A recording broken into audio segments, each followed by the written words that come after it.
हसेला भरावा मन करता कि खाई ली जहरावा।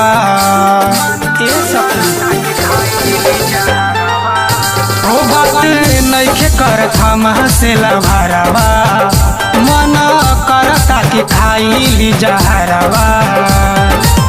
ओठावा के ललिया एक दिन गइल रहे चूस, ओठावा के ललिया एक दिन गइल रहे चूस, देनी ना यही से गइल रूस सखियरवा हमार, देनी ना यही से गइल रूस सखियरवा हमार, देनी ना यही से गइल रूस।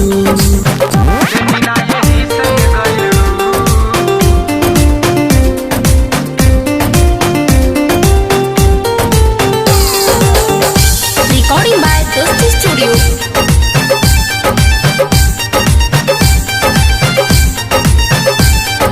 करतानी फोनवा देख काटता, मैसेज के देख हमके डांटता, तू ही जाके ओकरा से बतियाव हो, कसहू जाके ओकरा के समझाव हो। अब के निकाली हमरा जवानी के जूस, देनी ना यही से गइल रूस सखियरवा हमार, देनी ना यही से गइल रूस सखियरवा हमार, देनी ना यही से गइल रूस, देनी ना यही से गइल रूस।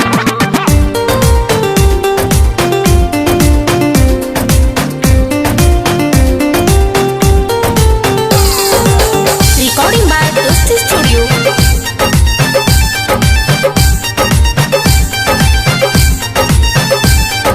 कैसे कहीं हम भोला बजरंगी से, शादी ला बतियवले बानी मम्मी से, पीछे पड़ल बाड़े राकेश वर्मा जी, लाइन मार तारे देख शर्मा जी, दोसरा से शादी करके रहब नाही खुश, देनी ना यही से गइल रूस सखियरवा हमार, देनी ना यही से गइल रूस सखियरवा हमार, देनी ना यही से गइल रूस।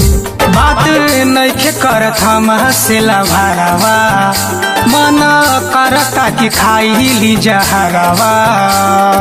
ए सखी हो बात करत नइखे हम हसेला भरावा मन करता कि खाई ली जहरावा। ओठावा के ललिया एक दिन गइल रहे चूस, ओठावा के ललिया एक दिन गइल रहे चूस, देनी ना यही से गइल रूस सखियरवा हमार, देनी ना यही से गइल रूस सखियरवा हमार, देनी ना यही से गइल रूस।